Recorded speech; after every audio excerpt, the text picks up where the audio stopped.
Hello दोस्तों, स्वागत है आपका अपने YouTube channel Vishnu online classes पर। दोस्तों, जैसा कि हम लोग कक्षा 10 के भौतिक विज्ञान में अवतल दर्पण और उत्तल दर्पण द्वारा बनी स्थितियों प्रतिबिंब की स्थितियों के बारे में जान रहे थे, तो आज जो है चलेंगे दूसरी स्थिति पर। ठीक है, दूसरी स्थिति पर देखिए, इस क्वेश्चन को जो है कोई एक डन है, 6 नंबर का आता है। इसके साथ एक स्थिति देगा और एक सवाल, दोनों जोड़ के 6 नंबर का आता है। स्थितियों का आप लोग अच्छे से पढ़ लीजिए, जिससे कि आपका एक भी नंबर कटे नहीं। जो है पूरा विज्ञान आता है आपका 70 नंबर का, जिसमें से 25 नंबर का होता है फिजिक्स, 20 नंबर का केमिस्ट्री और फिर 25 नंबर का होता है जूलॉजी, मतलब जंतु विज्ञान या वनस्पति विज्ञान। तो इसलिए जो है टोटल 25 नंबर का हमें गेन करना है फिजिक्स से ही, तो एक भी नंबर कटना नहीं चाहिए। फिजिक्स में 25 में से 25 दिलवाने की गारंटी हमारी है। बस आप लोग हमारे साथ जुड़ जाइए और वीडियो को शेयर नहीं किया तो शेयर कर दीजिए, जिससे कि कोई बच्चा यदि फालतू के कामों में अपना दिमाग लगा रहा है तो पढ़ सके। तो चलिए चलते हैं आगे। तो हमारा क्या है, जब वस्तु अनंत तथा वक्रता केंद्र के बीच स्थित हो। तो देखिए पूरा का पूरा हमें इस फिगर से ही लिखना है। क्या लिखेंगे? जब वस्तु अनंत तथा वक्रता केंद्र के बीच स्थित हो। जब वस्तु ए बी अनंत तथा वक्रता केंद्र के बीच स्थित हो तो वस्तु AB के शीर्ष से मुख्य अक्ष के समांतर चलने वाली प्रकाश किरण परावर्तन के पश्चात मुख्य फोकस से होकर जाती है, तथा दूसरी प्रकाश किरण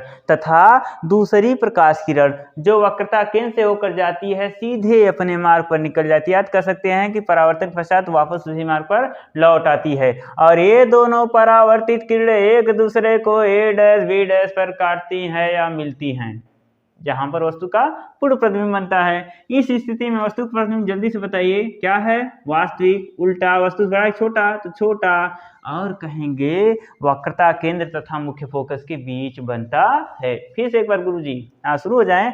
जब वस्तु दर्पण के वक्रता केंद्र तथा अनंत के बीच स्थित हो तो वस्तु AB के शीर्ष से मुख्य अक्ष के समांतर चलने वाली प्रकाश किरण परावर्तन के पश्चात मुख्य फोकस से होकर जाती है, तथा दूसरी किरण जो वक्रता केंद्र से होकर जाती है परावर्तन पश्चात वापस उसी मार्ग पर लौट आती है। ये दोनों परावर्तित किरणें एक दूसरे को A' B' पर मिलती हैं, जहां पर वस्तु का पूर्ण प्रतिबिंब बनता है।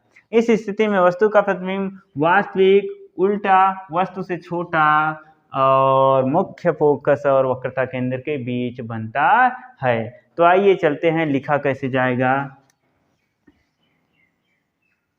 जब वस्तु AB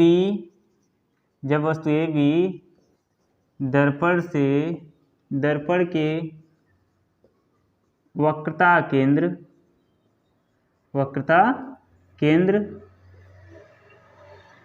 तथा अनंत के बीच स्थित हो, तथा अनंत के बीच, जहां स्थापना की है वही लिख दो, के बीच स्थित हो, तो वस्तु AB के शीर्ष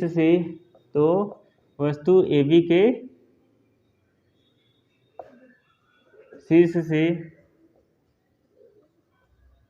मुख्य अक्ष के समांतर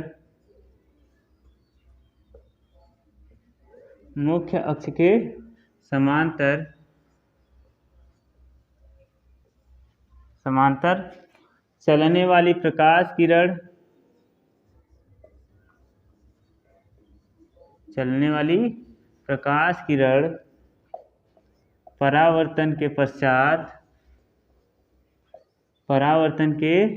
पश्चात मुख्य फोकस से होकर जाती है। मुख्य फोकस से होकर जाती है।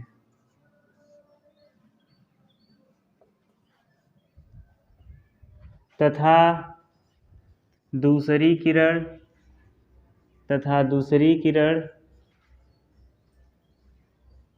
जो वक्रता केंद्र से होकर जाती है, वक्रता केंद्र से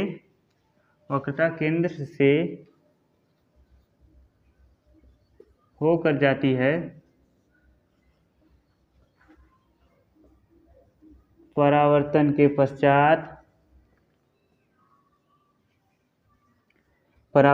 पश्चात वापस उसी मार्ग पर लौट आती है, वापस उसी मार्ग पर, वापस उसी मार्ग पर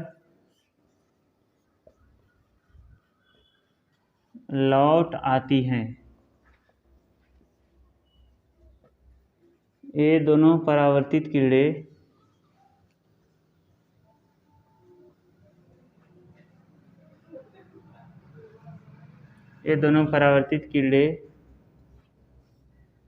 एक दूसरे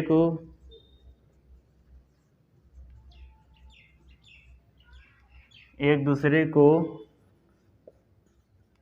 ए डैश बी डैश पर मिलती हैं। जहां वस्तु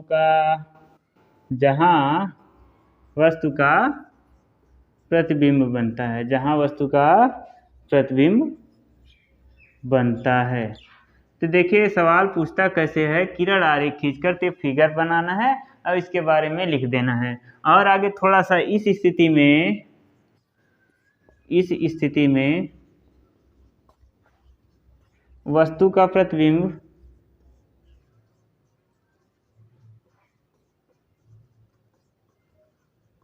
वास्तविक उल्टा वस्तु से छोटा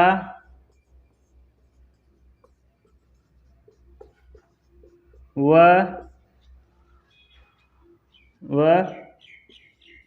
मुख्य फोकस और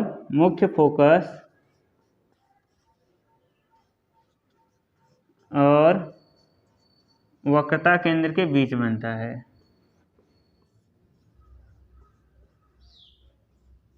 वक्रता केंद्र के बीच बनता है। जल्दी से इसे नोट कर लीजिए सभी लोग।